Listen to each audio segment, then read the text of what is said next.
Listo, continuamos.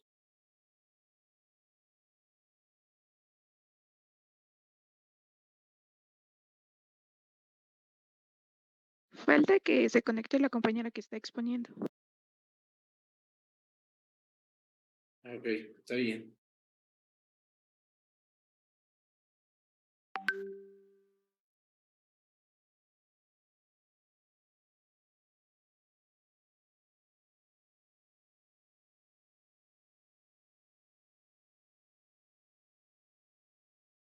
Disculpen, pero se trabó mi computadora.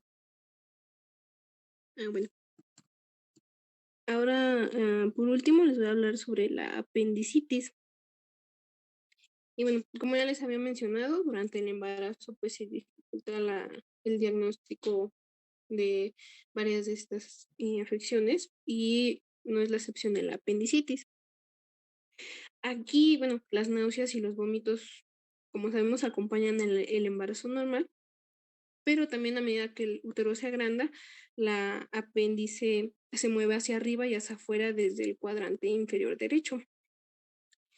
Y bueno, otro de los motivos para el cual el diagnóstico es tardío es el cierto grado de leucocitosis que acompaña el embarazo normal. Otra razón es que las mujeres embarazadas, especialmente las que se encuentran al final de la gestación, con frecuencia no tienen hallazgos típicos de la apendicitis y comúnmente se confundirá con colecistitis, un trabajo de parto, pielonefritis, un cólico renal, un desprendimiento de placenta o degeneración del que es leiomioma uterino. Y bueno, también se informa que hay un aumento de las tasas de mortalidad y morbilidad con el avance de la edad gestacional y a medida que el útero va creciendo, se desvía progresivamente el apéndice hacia arriba, como ya les había comentado.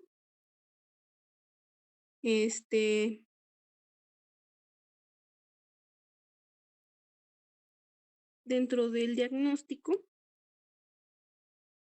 vamos a tener un dolor abdominal persistente, una sensibilidad, y la sensibilidad son los hallazgos más reproducibles, que es el dolor en el cuadrante inferior derecho, un dolor que migra hacia arriba con el desplazamiento apendicular.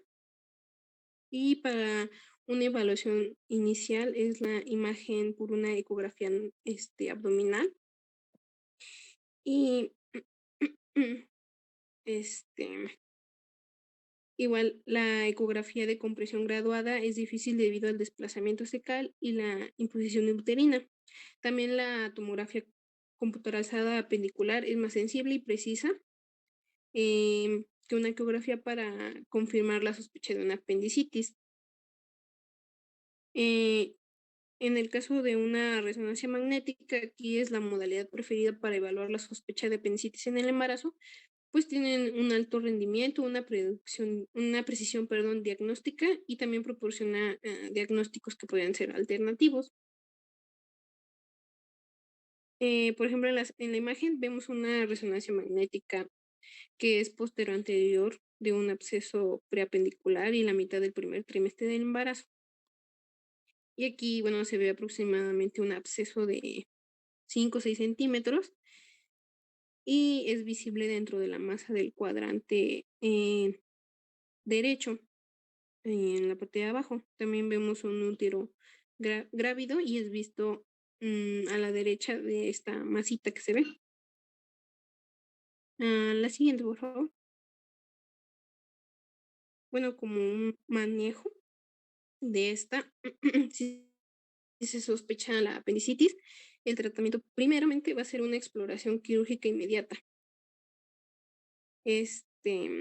Igual se va a ver, bueno, se puede usar la lamparoscopía, que casi siempre se usa para tratar la apendicitis sospechada durante los primeros trimestres.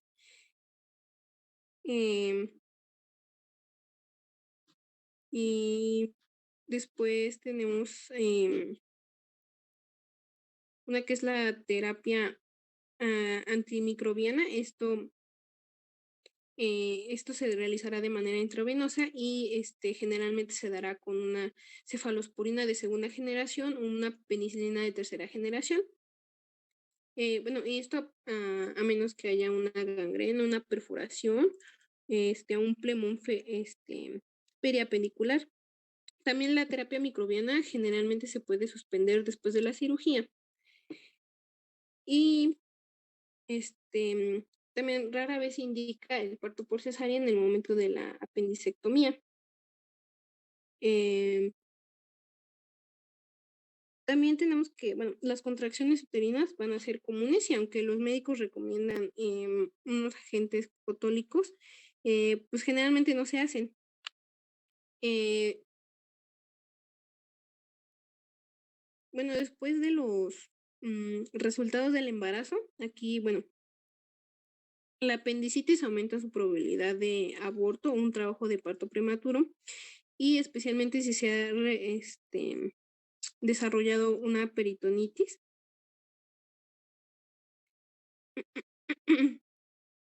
También, bueno, vamos a tener varias complicaciones a largo plazo, pero en general no son muy comunes. Eh, y se dice que se puede relacionar con la sepsis, pero no está muy verificado. También la apendicitis durante el embarazo, pues no está asociada con una infertilidad posterior. Y también, bueno, podemos tener en el caso una pérdida fetal. Esto sería alrededor de un 22% después de una cirugía de las, este, perdón, de un 22% de una cirugía, si es después de las 32 semanas de gestación. Em, y bueno, como conclusión, tenemos que las enfermedades gastrointestinales pueden llegar a poner en riesgo la vida de una mujer embarazada y aumentar la mortalidad fetal o inclusive tener repercusiones en la fertilidad. Y bueno, eso sería todo.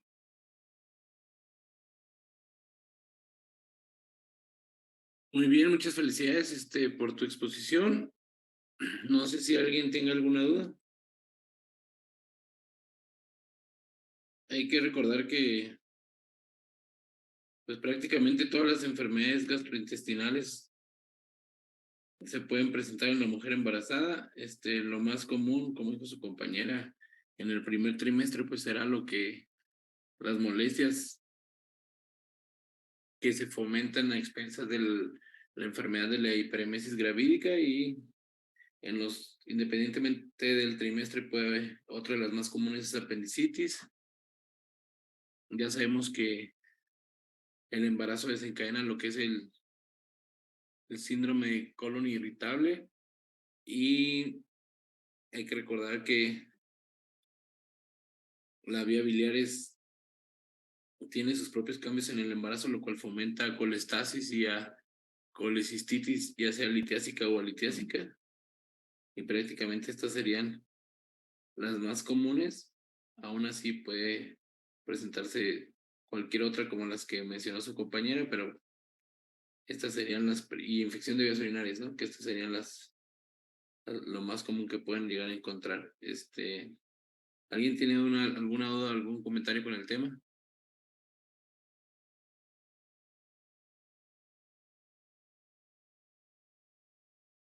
Si ahorita nadie tiene dudas, entonces seguimos con el siguiente tema.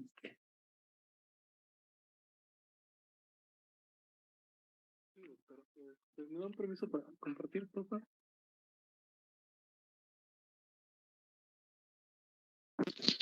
Ya está, Raúl. Perfecto, gracias.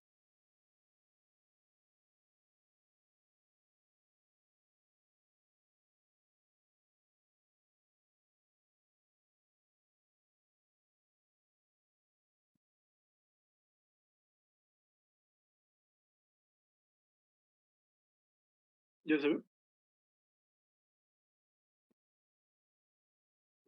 Ya Ya. se ve. Ok, gracias. Bueno, nosotros vamos a ver lo que es el retraso en el crecimiento intrauterino, entonces, pues, vamos, comienzo.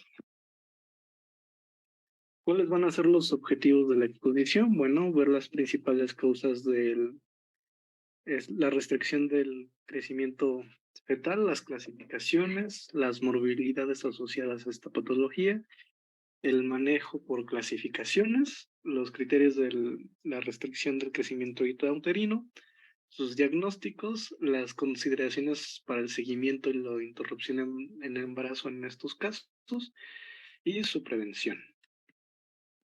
Bueno, entonces en el retraso en el crecimiento intrauterino, pues vamos a tener varias definiciones y pues vamos a considerar un feto pequeño para la edad gestacional, el que tiene un peso fetal estimado inferior al percentil 10 y mayor al percentil 3 para la edad gestacional.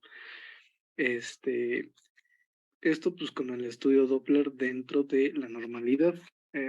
Más adelante lo vamos a ver los estudios Doppler que se hacen en estos casos y bueno, se define como la restricción del crecimiento intrauterino en varias clasificaciones que igual más adelante la vamos a ver, pero pues aquí nada más adelantamos que la 1 es la presencia de un peso fetal estimado inferior al percentil 3, la 2 es un peso fetal estimado inferior al percentil 10 con alteraciones del flujo cerebro-umbilical y pues también está la 3 y la 4, pero pues los vamos a ir viendo más adelante conforme avanza la exposición.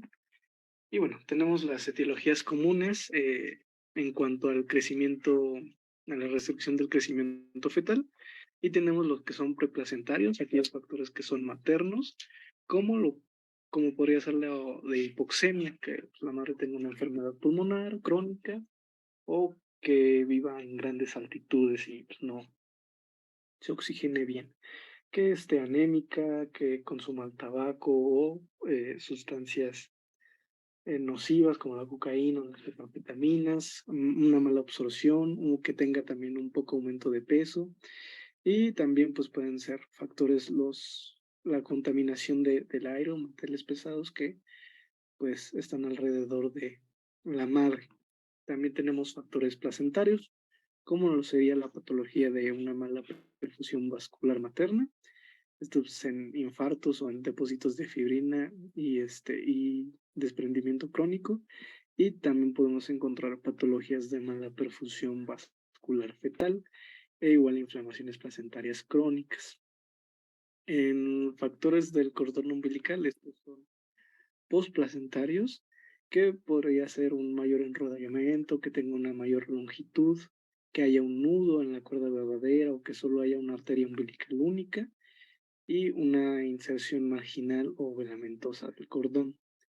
Y también tenemos a los trastornos fetales, que estos son trastornos que son genéticos, es decir, que sean cromosómicos, que haya microdelecciones, que haya mutaciones, también anomalías estructurales, por ejemplo, pues lo que sería la cardiopatía congénita o la gastrosquisis. Importante, pues las infecciones congénitas, ¿no? Lo que todo son lo del TORCH, el citomegalovirus, toxoplasmosis, herpes, rubiola y exposición a teratógenos, ¿no? Que sea expuesto a aquellas drogas o toxinas por parte de la madre. Y bueno, también tenemos factores de riesgo en la restricción del crecimiento fetal. Y bueno, los podemos encontrar como 5 principales, por así dividirlos, y son aquellos que hayan datos demográficos maternos, que pues la madre tenga una edad avanzada, ¿no? Que tenga bajo peso. Ya comentábamos de la hipoxemia por vivir a grandes alturas, que tenga anemias severas o los factores ambientales como la contaminación. Tenemos también condiciones médicas, que la madre pues, llega a tener hipertensión crónica, enfermedades renales, lupus eritematoso, enfermedad inflamatoria intestinal, síndromes antifosfolípidos y pues una diabetes pregestacional. En la historia obstétrica, pues vamos a ver si esta madre pues, ha tenido embarazos previos que se han afectado por la restricción del crecimiento fetal o preeclampsia. Y también podemos ver marcadores bioquímicos que pueden igual marcarnos un factor de riesgo en la restricción del crecimiento fetal, como pues, lo podría ser el factor de crecimiento placentario, el PAP, que es una proteína plasmática asociada al embarazo, y una alfa fetoproteína alta. Y bueno, marcadores basados en ultrasonido, que igual lo vamos a ver más adelante, que son importantes pues para el diagnóstico y para el seguimiento y saber qué hacer. Pero pues entre ellos está la arteria uterina, que hay un índice de pulsatividad mayor al percentil 95. E igual, en las arterias uterinas, muescas bilaterales, las inserciones marginales o filamentosas del cordón, el cordón de 2 vasos, que nada más haya, como ya lo comentábamos, una arteria umbilical única, ¿no? Una morfología placentaria anómala y pues disminución en la velocidad del crecimiento fetal, que igual pues lo vamos a ver más adelantito. Y bueno, pues hay varias clasificaciones de la restricción del crecimiento fetal. No nos podemos quedar con una, pero pues para comentarlas todas, bueno, podemos dividirlo anteriormente de una forma de, según la severidad, ¿no? Leve, pues del percentil de 5 a 10, moderado del 3 al 5 y severo, que sea menor al 3. Igual vamos a ver según el momento de aparición en guías más actualizadas, pero pues, antes igual se hacía precoz antes de las 28 semanas, tardío después de las 28. Y según las proporciones fetales, que simétrico, ¿no? Cuando pues el bebé, todo su tamaño es menor en los segmentos corporales, es decir, el cráneo, el perímetro abdominal y el fémur, y el asimétrico, que pues se trata de un feto enflaquecido, donde pues está el cráneo y el fémur se encuentran en rangos normales, pero lo que es el perímetro abdominal se encuentra disminuido. Y bueno, aquí hablábamos sobre igual las restricciones del crecimiento fetales según el inicio, que estoy más de guías actualizadas. Esto pues es de menor a 32 semanas y mayor a 32 semanas, cada una con sus características. Entre ellas pues el peso fetal estimado o pues la circunferencia abdominal va a ser menor al percentil 3 o que haya una arteria umbilical con velocidad telediastólica ausente o invertida. Igual, el peso fetal estimado o la circunferencia abdominal menor al percentil 10, que esto va a ser combinado con lo siguiente, ¿no? Que tenga un índice de pulsatividad de la arteria umbilical mayor al percentil de 95 o de la arteria uterina mayor o igual al percentil 95. Esto basándonos en menor a 32 semanas. Y mayor a 32 semanas, que pues el peso fetal estimados o la circunferencia abdominal igual, menos el percentil 3, y con igual o dos de los siguientes 3 criterios que pueda tener el feto, que pues va a ser un peso fetal estimado, una circunferencia abdominal menor al percentil 10, lo mismo cruzando con percentiles mayores de 2 cuartiles en percentiles de crecimiento, y el RCP que significa una relación cerebroplacentaria, que igual vamos a hablar sobre la redistribución que hacen en el feto, pero va de la mano con esto, la redistribución cerebroplacentaria menor al percentil 5 o un índice de pulsatividad de la arteria umbilical mayor al percentil 95. Todo eso para el inicio tardío de la restricción del crecimiento intrauterino mayor a 2 semanas, con pues esas características que cada una tiene. Y bueno, de inicio temprano, que era el de menor a 32 semanas, su prevalencia es menor al de inicio tardío, teniendo de 0,5 a 1%, pero son más graves. Estas es probable que se asocie con un Doppler anormal de las arterias umbilicales y por lo tanto la patología placentaria adyacente es frecuencia similar a la observada en aquellos casos que se presenta una preeclampsia temprana, es decir, una perfusión vascular materna defectuosa. Entonces, estos de inicios tempranos suelen ser más difíciles de detectar y pues el desafío del inicio temprano es el momento del parto, es decir, nosotros equilibrar entre los riesgos de la muerte fetal y la prematuridad. Y el inicio tardío, que tiene una prevalencia más alta del 5 al 10%, estas son más leves y es menos probable que se asocie con la preeclampsia y generalmente se asocia con un Doppler de la arteria umbilical normal. Entonces, por lo tanto, si el Doppler de la arteria umbilical está normal, nuestro desafío va a ser el diagnóstico y por lo tanto, ¿en qué nos vamos a basar?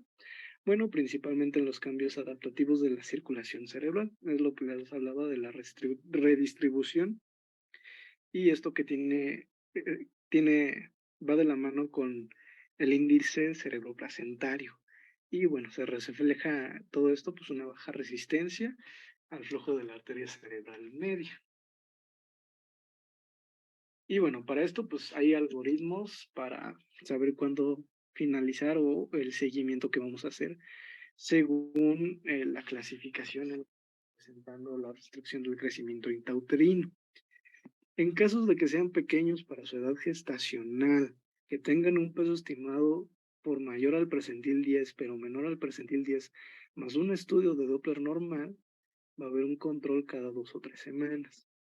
Si la restricción del crecimiento intrauterino está en estadio 1, es decir, que su peso fetal estimado sea menor a 3 o menor a 10 y la arteria cerebral media tenga un percentil de 5 o un índice cerebroplacentario menor a 5, el control va a ser cada 1 a 2 semanas. En el estadio 2, donde el peso fetal estimado sea menor a 10, más una arteria umbilical con una velocidad telediastólica ausente, significa el control debe ser de 2 a 4 días. En el estadio 3, igual, menor al percentil 10, con una arteria umbilical con una velocidad telediastólica ahora en reversa, el control va a ser 20, cada 24 a 48 horas.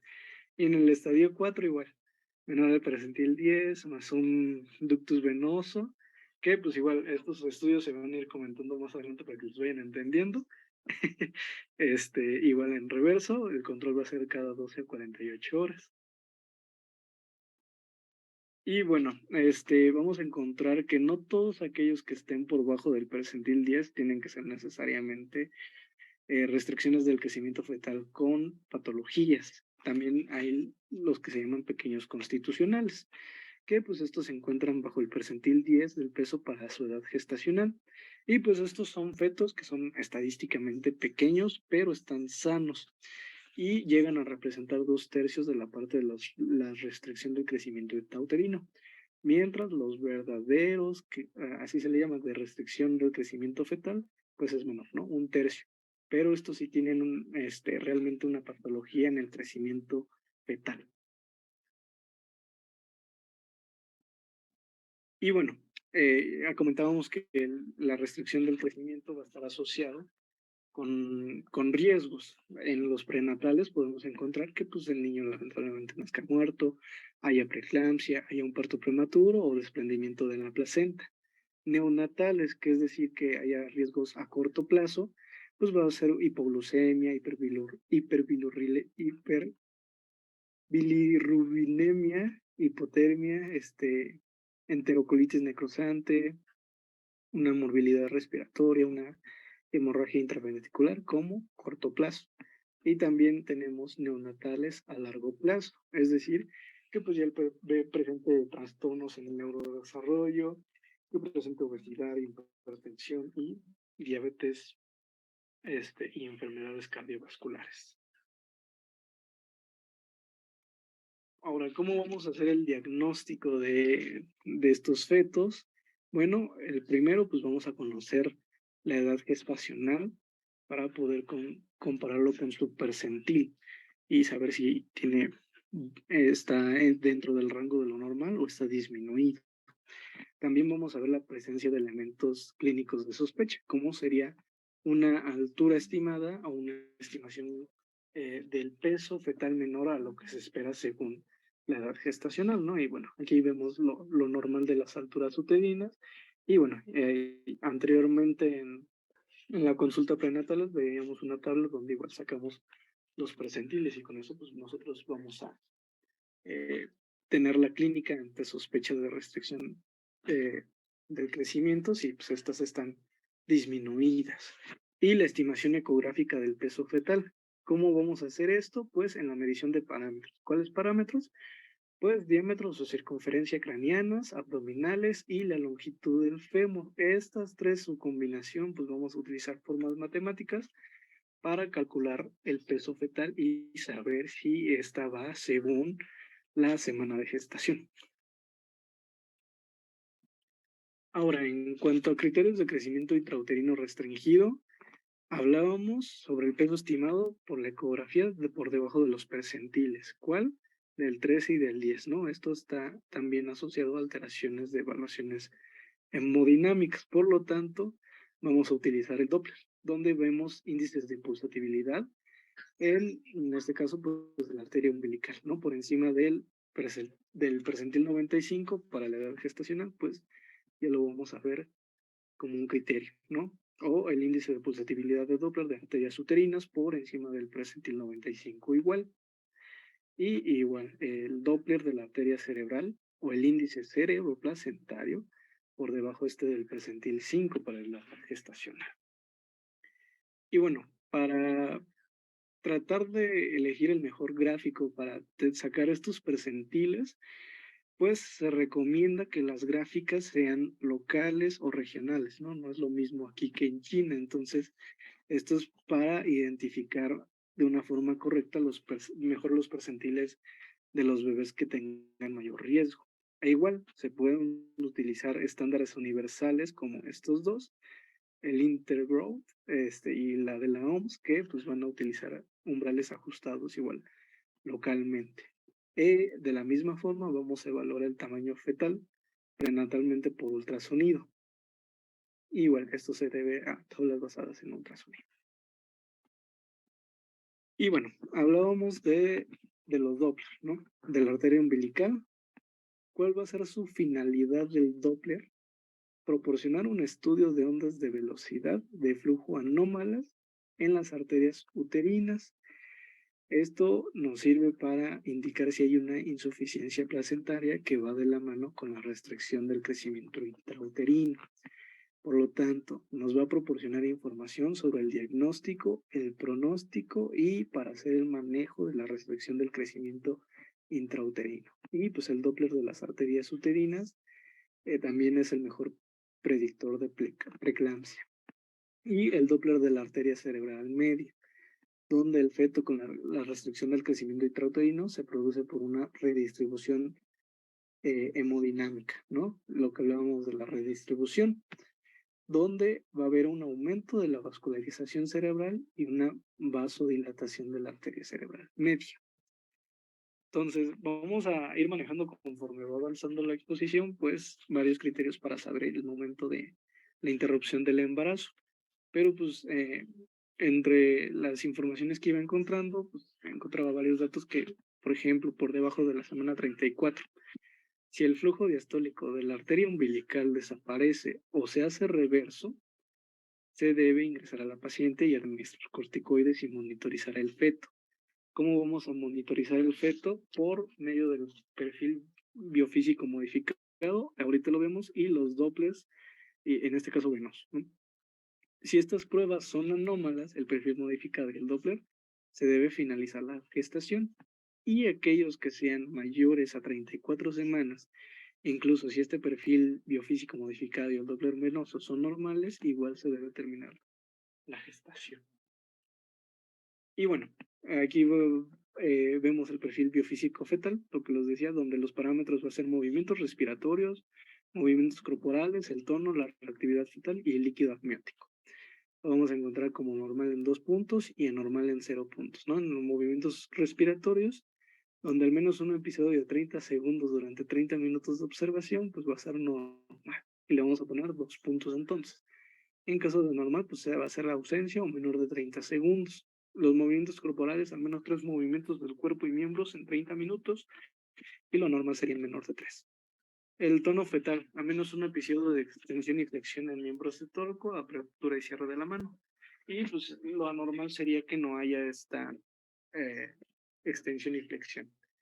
Y la reactividad fetal, donde pues vamos a ver al menos 2 episodios de aceleraciones asociadas a movimientos fetales durante 20 minutos.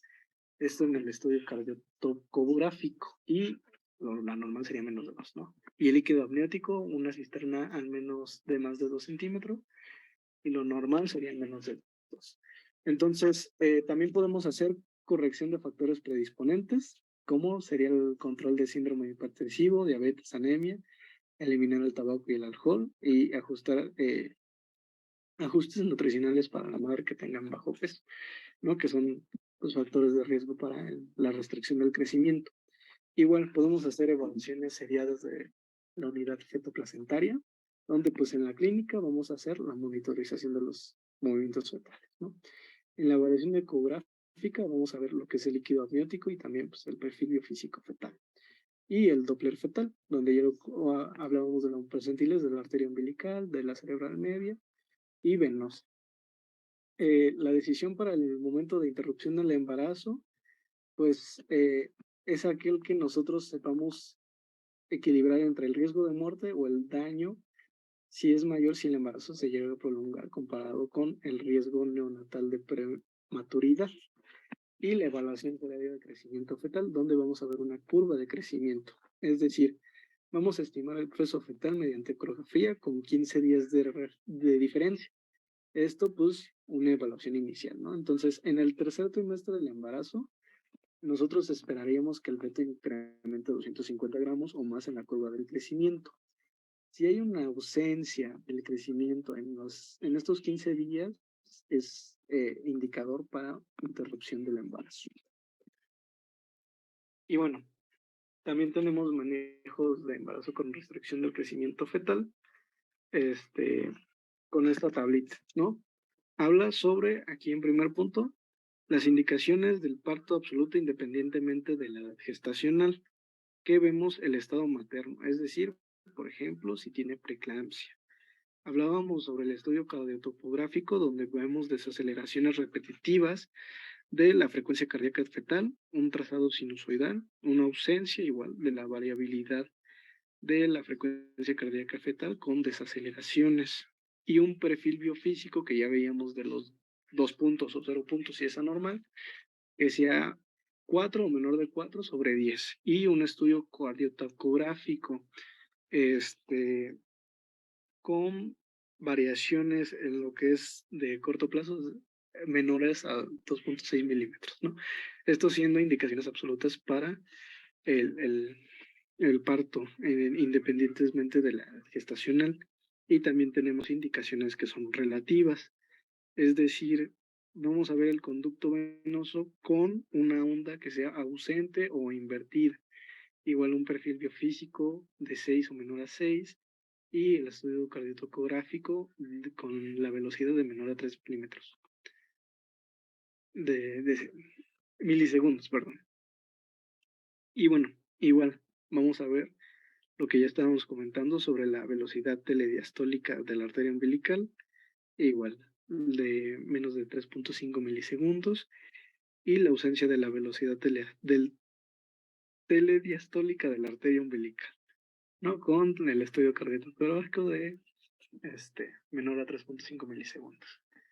Y igual, pues, lo que es la arteria umbilical, el índice de pulsatividad alto, que pues ya vamos comentando igual, de los percentiles de 95 y así. Y bueno, aquí vamos igual a ver recomendaciones para el seguimiento para el momento y el modo de parto en caso de que haya una sospecha de la restricción del crecimiento fetal. Aquí nos indica en qué tiempo y cómo vamos a hacer el modo de parto, si va a ser cesárea o si va a ser inducida. Y bueno, pues para comentarlos igual, en caso de que los niños sean pequeños para la edad gestacional, esto en el percentil 3 a 9, que haya un fluido normal y estudios de Doppler normales, su riesgo de muerte va a ser bajo. ¿Qué debemos hacer aquí? Pues el monitoreo sugerido va a ser un Doppler de la arteria umbilical o la arteria cerebral media cada 1 o 2 semanas. Ver el crecimiento cada 2 semanas y a las semanas mayores de 37 semanas considerar pues el perfil biofísico y un estudio sin estrés de 1 o 2 veces por semana. ¿Cómo vamos a hacer y en qué tiempo vamos a hacer en caso de que tenga esto? El modo de parto va a ser inducción. ¿En qué tiempo? Preferiblemente de las 37 a las 39 semanas. Y bueno, igual aquí tenemos restricción del crecimiento fetal, no complicadas, menor del percentil 10 con estudios y Dopplers normales, pues igual. Va a ser bajo. Las recomendaciones, que es el Doppler, 1 o 2 veces por semana, ver el crecimiento 2 semanas y en las 37 semanas el estudio sin estrés y el perfil biofísico, pues de 1 o 2 veces por semana. ¿En qué tiempo? De las 36 a las 38 semanas, e igual se va a hacer inducción. En caso de presentar una restricción con anomalías leves, es decir, que haya cambios de Doppler, la arteria umbilical con un percentil mayor de 95, lo que veníamos comentando, ¿no? Un índice pulsátil de la arteria uterina igual mayor al percentil 95 y oligohidramnios y entre otros, pues igual, el riesgo va a ser bajo. ¿Cuál va a ser la monitorización en estos pacientes? Pues consideramos los esteroides para que haya una maduración pulmonar fetal. Igual, estudios de sinestrés y el perfil biofísico que ya comentábamos, 1 o 2 veces por semana. Aquí el Doppler, igual 1 o 2 veces por semana, el crecimiento de 2 semanas, ¿no? 37, 34 semanas, el tiempo correcto y el modo del parto puede ser cesárea o inducción. Y pues así vamos avanzando, conforme se va acrecentando las patologías o las restricciones del crecimiento. En caso de por ejemplo, que la arteria umbilical pues haya una velocidad telesiastólica ausente o invertida, pues aquí nos habla sobre los riesgos de muerte global. En caso de ser ausente, del 6,8%, en caso de ser invertida, del 19%. Y bueno, si quieren, la terminamos y iniciamos otra, porque ya queda menos de un minuto.